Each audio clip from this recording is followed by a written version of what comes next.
Hello student, कैसे हैं आप सभी। उम्मीद करते हैं आप सभी स्वस्थ और मस्त होंगे। आप सभी का भानु सर एकेडमी के ऑनलाइन प्लेटफॉर्म पे हार्दिक स्वागत और अभिनंदन है। आज हम उपस्थित हुए हैं उत्तर प्रदेश पुलिस के री एग्जाम के समाप्त होने के पश्चात, और एग्जाम समाप्त होने के पश्चात हम आज के इस सेशन में बात करने वाले हैं जो एग्जाम के बाद फाइनल कट ऑफ रहने वाला है। जी हाँ, हम पूरा डिस्कस करेंगे इस सेशन में कि जो ये 10 शिफ्ट के एग्जाम हुए हैं, 5 दिनों तक जो आपका एग्जाम चला है, उस एग्जाम के बाद आपकी फाइनल कट ऑफ क्या होने वाली है। तो आप शुरू से अंत तक इस वीडियो से जुड़े रहिए, क्योंकि इसमें बेहतर तरीके से एनालिसिस करके आपको बताया जाएगा कि आपकी जो कट ऑफ रहने वाली है अलग अलग कैटेगरी की, वो कितनी रहने वाली है। तो आइए आज की वीडियो की शुरुआत करते हैं, आज की क्लास की शुरुआत करते हैं और हम जानने का प्रयास करते हैं कि आप सभी अभ्यर्थियों के लिए सेफ स्कोर क्या हो सकता है। कितना नंबर यदि आपका बन रहा होगा एग्जाम में तो आप बेहतर स्थिति में हैं। यानी हम कहें कि इस बार के यूपी पुलिस एग्जाम में जो 60,000 प्लस पद आए हैं, इसमें किसका बेड़ा पार होगा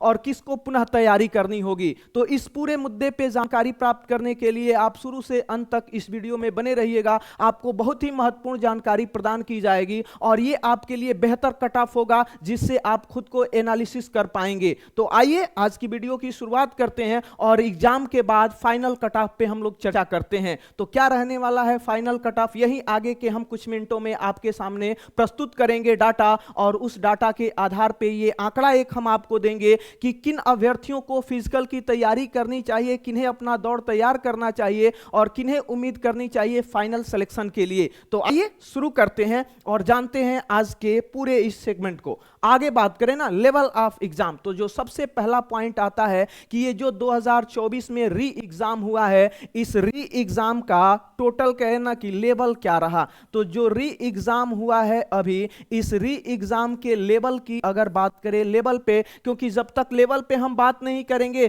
तब तक कट ऑफ पे बात करना बेईमानी होगी। तो यदि बात करें हम री एग्जाम के लेवल की, तो जो शुरू में एग्जाम हुए, शुरू में एग्जाम यानी जो 3 दिनों तक एग्जाम हुए, 23, 24 और 25 को जो एग्जाम हुए अगस्त में, इन 23, 24 और 25 का जो लेवल था एक समान था, जबकि जो 30 और 31 अगस्त को एग्जाम हुआ उसका लेवल एक जैसे था। अब दोनों में डिफरेंस क्या है, दोनों में अंतर क्या है। तो यहां तीनों में समानता क्या, तो यहां सिर्फ और सिर्फ अंतर पैदा करने वाला था कौन, जीएस की बात करें, क्योंकि जीएस में डिफिकल्टी लेवल बहुत ज्यादा था इन 3 दिनों के एग्जाम में, यानी 6 शिफ्ट के एग्जाम में। उसकी बनस्पत अगर हम बात करें बाकी के जो 2 दिन एग्जाम हुए 30 और 31 को, इन 2 एग्जाम में कह लीजिए ना कि जो जीएस का लेवल है ये आसान रहा, जीएस का लेवल आसान रहा पिछले 3 दिनों की अपेक्षा। बाकी जो बात करें अन्य जो सब्जेक्ट रहे हैं, उन अन्य सब्जेक्ट पे लगभग बराबर का कह लीजिए ना लेवल रहा है। तो ये क्या निर्धारित करने वाला है, यानी जो शुरू में जिनका एग्जाम हो गया 3 दिन यानी 23, 24, 25, क्या वो फायदे में रहने वाले हैं या घाटे में रहने वाले। जिनका एग्जाम बाद में हुआ 30 और 31 को, क्या वो फायदे में रहने वाले हैं या घाटे में रहने वाले, उन सब पे बात करेंगे। तो इनका सीधा सा असर होगा जब नॉर्मलाइजेशन होगा, या जिनका भी कह लिए ना एग्जाम अलग अलग शिफ्ट में हुआ, उस पेपर के लेवल के आधार पे नॉर्मलाइजेशन की प्रक्रिया अपनाई जाएगी। और इस नॉर्मलाइजेशन की प्रक्रिया में हम जानेंगे किसको फायदा होने वाला है, किसको नुकसान होने वाला है। तो इसको पूरा समझने के लिए हम आगे की स्लाइड पे बात करेंगे और आपके सामने कुछ आंकड़े रखने का प्रयास करेंगे कि जो नॉर्मलाइजेशन होगा उस समय क्राइटेरिया क्या होगा, एक तरह से कहना कि अनुपात क्या होने वाला है। तो अगर हम बात करें ना 23, 24, 25, तो चूंकि पेपर हार्ड था तो इनको हो सकता है कि कुछ नंबर का आपको फायदा मिलेगा। अब वो फायदा कितने नंबर का मिलता है ये आपके अटेम्प्ट पे और एक्यूरेसी पे भी निर्भर करता है। बाद में अगर पेपर का लेवल थोड़ा सा जीएस को अगर ध्यान में रखें तो आसान रहा, तो इनमें कितना नुकसान करना पड़ सकता है या इनको भी जो औसत मार्क्स मिलेंगे वो कितने मिलेंगे, उन सब पे हमको बात करनी है, उन सब पे हमको चर्चा करनी है। तो यहां पे पूरा डाटा की अगर बात करें ना, subject wise average normalized score की हमको बात करनी है, यानी जो अलग अलग सब्जेक्ट हैं शुरू के 3 दिन के एग्जाम को देखते हुए और अंत के 2 दिन के एग्जाम को देखते हुए जो अगर नॉर्मलाइजेशन किया जाएगा तो उस नॉर्मलाइजेशन के बाद के लिए जो एवरेज स्कोर सब्जेक्ट वाइज बनेगा वो कितना बनना चाहिए, कितना एक औसत स्कोर होना चाहिए, उस पे हम बात करेंगे। तो अगर हम बात करें हिंदी, तो हिंदी का जो एग्जाम हुआ वो पांचों कह लीजिए दिन जो एग्जाम हुआ यानी 10 शिफ्ट में जो एग्जाम हुआ उसका अगर एवरेज हम एक निकालें नॉर्मलाइज, यानी अगर किसी में टफ भी रहा और किसी में आसान भी रहा, तो दोनों का अगर एवरेज की बात करें तो यदि हम क्वेश्चन पे बात करें तो एक औसत छात्र है उसका जो स्कोर है ये 28 से 29 क्वेश्चन नॉर्मली वो आराम से प्रश्न को अटेम्प्ट कर लेगा। यानी किसी का ज्यादा होगा, किसी का कम होगा, या टफ होगा या आसान होगा, उस आधार पे अगर नॉर्मलाइजेशन अगर क्वेश्चन का किया जाए तो 28 से 29 क्वेश्चन बनते हैं किसमें, हिंदी में। यानी नंबर की अगर हम बात करें तो 56 कह लिए 56 से लेकर के और 58 नंबर आपके लिए कह लीजिए ना एकदम ये बेस नंबर है, अब इससे तो ऊपर ही जाना है और ये मेरिट को बढ़ाने का काम करेगा। एक हमने नॉर्मलाइज स्कोर रखा है किसका, तो हिंदी के लिए। बात करें मैथ और रीजनिंग के लिए तो मैथ और रीजनिंग में जो भी कंबाइंड क्वेश्चन 75 है उसमें अगर हम बात करें क्वेश्चन की नॉर्मलाइज की तो ये लगभग 55 से लेकर के 56 प्रश्न बनते हैं। यानी अगर स्कोर की बात करें तो ये 110 से लेकर के 112 नंबर के बीच आपको नॉर्मलाइज एक तरह से स्कोर मिल जाएगा किसमें, मैथ और रीजनिंग में। बात करें आगे तो आगे अगर जीएस की बात करें तो जीएस में एक नॉर्मलाइज स्कोर की बात करें तो जैसे 30 और जो 31 को एग्जाम हुआ है तो 30 और 31 के एग्जाम में अभ्यर्थियों ने 25 प्लस क्वेश्चन भी अटेम्प्ट किए, लेकिन शुरू के 3 दिनों में 20 क्वेश्चन भी अटेम्प्ट करना बड़ा मुश्किल हो जा रहा था। किसी किसी शिफ्ट में एवरेज 22-23 तक जा रहा था, लेकिन अगर आज के लिए 30 और 31 के एग्जाम को जोड़ दिया जाए तो ये एवरेज स्कोर कहना ये लगभग 20 से 21 क्वेश्चन का रहने वाला है किसमें, जीएस में। ये जब नॉर्मलाइजेशन होगा ना और प्रश्न पत्र का स्तर देखा जाएगा तो उस कंडीशन में ये स्कोर कार्ड आपका बनने वाला है क्वेश्चन नंबर। यानी अगर 40 से 42 नंबर आप ला रहे हैं तो आप समझिए बेहतर ला रहे हैं किसमें, जीएस में। किसी का ज्यादा हो सकता है, हमने कहा ना कि जिनका 30 और 31 को एग्जाम होगा उनका स्कोर ज्यादा होगा, लेकिन जिनका एग्जाम के लिए खास तौर से 23 और 24 को रहा या 25 को सेकेंड शिफ्ट में रहा उनका एक तरह से एवरेज हम निकालेंगे, क्योंकि सबसे जो हार्ड जीएस का टॉप था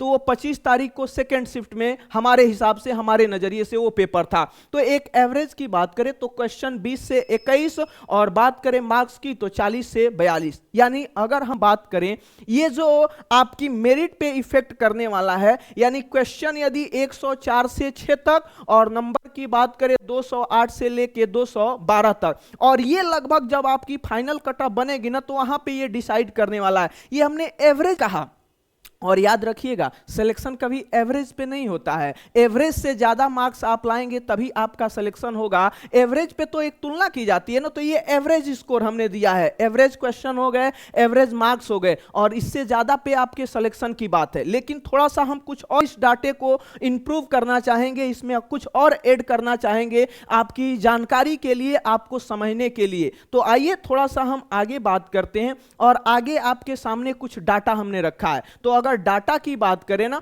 तो इस डाटे में अगर बात करें तो इससे पहले जो पुलिस के एग्जाम्स हुए हैं या पुलिस की वैकेंसियां आई हैं, जैसे 2018 में अगर हम बात करें तो लगभग 41,520 पदों पे वैकेंसी आई थी, जिसमें लगभग 22,76,184 यानी लगभग कहिए 23 लाख अभ्यर्थियों ने आवेदन करने का काम किया था। यानी एक पद पे जो औसत कैंडिडेट थे उनकी संख्या आ रही थी कितनी, 55।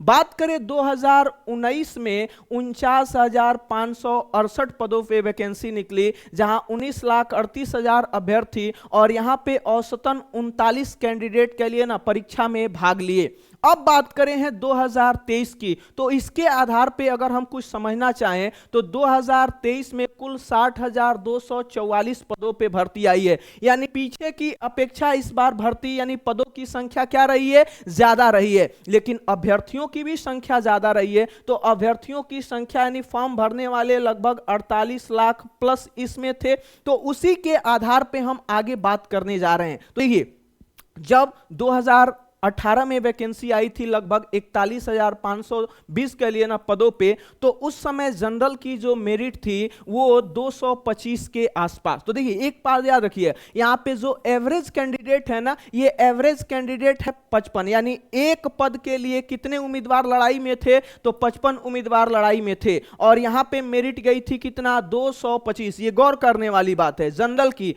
ओबीसी की मेरिट गई थी 216, कितनी, तो 216 मेरिट गई थी किसकी, ओबीसी की। और एससी उस समय कह लीजिए ना, ईडब्ल्यूएस होता नहीं था, एससी की मेरिट गई थी 187, एसटी की गई थी 153, और ईडब्ल्यूएस था नहीं, और महिलाओं की मेरिट गई थी 199। जबकि वहीं अगर बात करें ना, जब 2019 में एक तरह से कह लिए ना, ये 2019 में जब 49,568 पदों के लिए, तो यहां पे चूंकि एवरेज जो कैंडिडेट था ये 39 था, और यहां पे जो मेरिट गई थी, तो यहां पे जनरल के लिए 185 कह लीजिए, ओबीसी के लिए 172, एससी के लिए 145, एसटी के लिए 114। तो ये तो दो पिछली जो भर्तियां रही हैं पुलिस के, उनके एवरेज स्कोर की बात हो रही है। अब उनसे हम तुलना करेंगे जो 2000 कह लीजिए ना 24 की ये भर्ती है, इस पे हम बात करेंगे। तो आइए इस पे चर्चा करने के लिए कुछ डाटा है आपके सामने, और इसको आपको गौर से देखना होगा। तो इस डाटा में है क्या, 2024 में बात करें पदों के विवरण में, तो कुल पद थे आपको पता है कितना, 60,244, 60,244। कुल अभ्यर्थी कितना, तो लगभग 48 लाख से ज्यादा अभ्यर्थियों ने फॉर्म फिलअप किया था, किसमें, तो इस 2024 की वैकेंसी में। बात करें ना यहां पे औसतन, अगर हम बात करें एक पद पे औसत जो छात्र था, ये फॉर्म के समय कितना था, 80 था। फॉर्म के समय कितना, 80 था। यानी सोचिए पिछली जो दो वैकेंसियां रही हैं उससे डबल कह लीजिए, एक तो कह लीजिए यहां पे 80 औसतन छात्र थे एक तरह से कहिए ना एक पद पे। लेकिन थोड़ा सा और गौर करने वाली बात है, क्या गौर करना है कि परीक्षा में जो शामिल अभ्यर्थी हैं, तो जो अब तक भर्ती बोर्ड का डाटा आया है, उस भर्ती बोर्ड के डाटा के अनुसार लगभग 32 से 34 लाख अभ्यर्थियों ने परीक्षा दिया है। यानी लगभग कह लीजिए ना कि दो हिस्सा के लिए लगभग 66% अभ्यर्थियों ने, 67% एक तरह से, तो 32 से 34 लाख अभ्यर्थियों ने कह लिए ना एग्जाम दिया है। और अगर एक पद पे औसत छात्र की बात करें, तो ये औसत छात्रों की संख्या होती है कितनी, 55।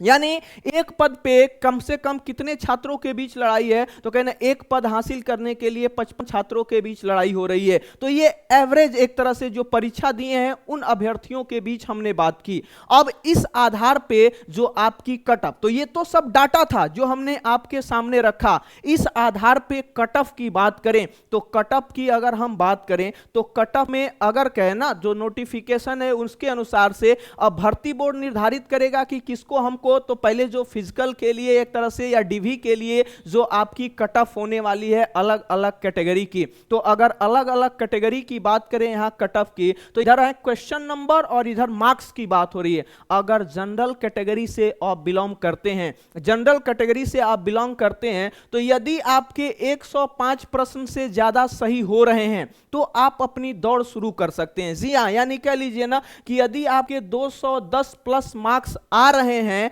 तो आप अपनी दौड़ क्या कर लीजिए, शुरू करना कर लिए ना, प्रारंभ करिए। आगे नंबर पे बात करें ईडब्ल्यूएस और ओबीसी की बात करें, तो यहां पे जिन छात्रों के एवरेज के लिए जो क्वेश्चन मार्क्स हैं, यदि आप 98 प्लस प्रश्न आपके सही हो रहे हैं, 98 प्लस अगर सही हो रहे हैं, यानी एक तरह से स्कोर की बात करें तो आप 195 प्लस अगर आपके स्कोर आ रहे हैं तो आप दौड़ना शुरू कर दीजिए। वो आपके लिए कह लिए ना चांस है कि आपको मौका मिलने वाला। बाकी बात करें ना, एससी अगर कैटेगरी से हैं और आपके 85 प्लस अगर क्वेश्चन सही हो रहे हैं, यानी अगर आपके 170 प्लस नंबर बन रहे हैं, तो आप कह लीजिए ना कि डीवी के लिए आमंत्रित किए जाएं। आगे बात करें ना एसटी की, तो एसटी के लिए कह लीजिए ना 75 प्लस अगर आपका स्कोर बन रहा है तो आप कह लीजिए ना, क्वेश्चन की बात करें और मार्क्स की बात करें तो यदि 150 प्लस बन रहा है तो आप एक तरह से कह लीजिए ना कि डीवी के लिए आपको आमंत्रित किया जा सकता है। अब महिलाओं पे अगर हम थोड़ी सी बात करें, महिलाओं पे चर्चा करें, तो जो जनरल की फीमेल हैं, तो चूंकि इस बार महिलाओं के लिए 20% जो पद हैं वो आरक्षित किए गए हैं, तो यहां पे यदि अगर जनरल कैटेगरी की आप फीमेल हैं, अगर 95+ आपके क्वेश्चन सही हो रहे हैं, यदि ईडब्ल्यूएस और ओबीसी में 90+ आपके सही हो रहे हैं, तो आपके लिए ना डीवी के लिए आमंत्रित की जा सकती है। आगे बात करें ना, अगर एससी की महिला है, तो चूंकि एससी और एसटी में महिलाओं की संख्या काफी कम है, एक तरह से कह लिए ना फॉर्म फिलअप करने वालों की, तो यहां पे अगर बात करें, अगर महिलाएं 75+ और एसटी में अगर बात करें 65+, तो आप एक चांस है बेहतर आपको कि आगे के चरण में आपको क्या मिले, मौका मिले। तो ये पीछे के डाटा और इस वर्ष के डाटा पे आधारित ये आपके लिए कट ऑफ का एक एनालिसिस। अब थोड़ा सा और आगे हम बात करते हैं, और आगे यदि हम चर्चा करें, जो फाइनल कट ऑफ की बात करें ना, अगर सिलेक्शन की बात करें, तो जो हमने आपको एवरेज एक तरह से जो नॉर्मलाइज्ड स्कोर आपको पीछे डिस्कस किया, उसको ध्यान में रखते हुए, पदों की संख्या को ध्यान में रखते हुए, और जो पेपर का लेवल था उसको आधार बना करके अगर हम बात करें, और यदि आप जनरल कैटेगरी से बिलोंग करते हैं और आपके यदि 224+ स्कोर बन रहे हैं, 224, तो आप समझिए कि फाइनली आप सिलेक्शन के एकदम कगार पे हैं, आपका सिलेक्शन होने वाला है। अगर ईडब्ल्यू और ओबीसी से आप बिलोंग करते हैं, तो चूंकि ओबीसी और ईडब्ल्यूएस की मेरिट लगभग 1-2 प्रश्न इधर उधर जाते हैं, तो यहां पे यदि आपके 210+ स्कोर आ रहे हैं, तो आप सिलेक्शन के लिए लगभग समझिए कि आपका एक पद आपके नाम होने वाला है। अगर बात करें एससी से और आपके यदि 180+ स्कोर बन रहे हैं, तो आप बेहतर कंडीशन में हैं, आपके चांसेस प्रबल हैं सेलेक्ट होने के। अगर एसटी से हैं और 165+ स्कोर आपका जा रहा है, तो आप फाइनली क्या है, सिलेक्शन की कगार पे हैं, आपका फाइनली सिलेक्शन होने के चांस सबसे ज्यादा हैं। तो ये फाइनल कह लीजिए ना एक कट ऑफ है उन छात्रों के लिए जो इतने स्कोर ला रहे हैं, तो आप समझिए कि आपको एक तरह से कह लिए ना सेफ कंडीशन में अपने आप को मान लीजिए। अगर महिलाओं की बात करें, फीमेल की बात करें ना, तो फीमेल पे अगर हम बात करें, तो ये जितनी कैटेगरी वाइज एक तरह से कह लीजिए ना कि जो आपके नंबर बताए गए हैं, स्कोर बनाए गए हैं, इस स्कोर से आप कम से कम 10 से कह लिए ना 10 से 12 नंबर अगर कह लीजिए ना प्लस माइनस 10 से 12 नंबर प्लस माइनस कह लीजिए, ये आपकी मेरिट, यानी एक तरह इससे प्लस माइनस आपको नहीं, 10 से 12 कह लीजिए ना नंबर आपको इन बाकी कैटेगरियों में कम रखने हैं। 10 से 12 कह लीजिए ना कि आपको कम रखना है स्कोर अगर महिला से। अगर इससे 10 से 12 नंबर कम भी आपके बन रहे हैं, तो आपके फाइनल सेलेक्ट होने के चांसेस क्या हैं, बहुत ज्यादा हैं। तो ये आपके लिए एक डाटा था हमारी तरफ से। और हां, चूंकि ये अनुमानों पे आधारित डाटा होता है, अनुमानों पे आधारित जो बच्चे हैं ग्रुप में उनके द्वारा बताए गए जो स्कोर हैं, तो उनके स्कोर के आधार पे ये आपके सामने कह लीजिए ना एक डाटा रखा गया है। अब अपनी तरफ से उम्मीद है कि ये डाटा आपके लिए सबसे सफिशिएंट डाटा हो, और इसके आधार पे आप यदि इतने स्कोर पा रहे हैं, तो आप समझिए कि आप सिलेक्शन की कगार पे खड़े हैं। तो आप सभी कमेंट करके जरूर बताइएगा कि आपके स्कोर कितना बन रहा है, ताकि जो हमारा ये कट ऑफ का आंकड़ा है उसके अनुसार आप कितने नंबर तक पा रहे हैं। तो आप कमेंट करके अपनी कैटेगरी और अपने स्कोर को जरूर मेंशन कीजिएगा। और आप सभी को ये वीडियो देखने के लिए थैंक यू सो मच।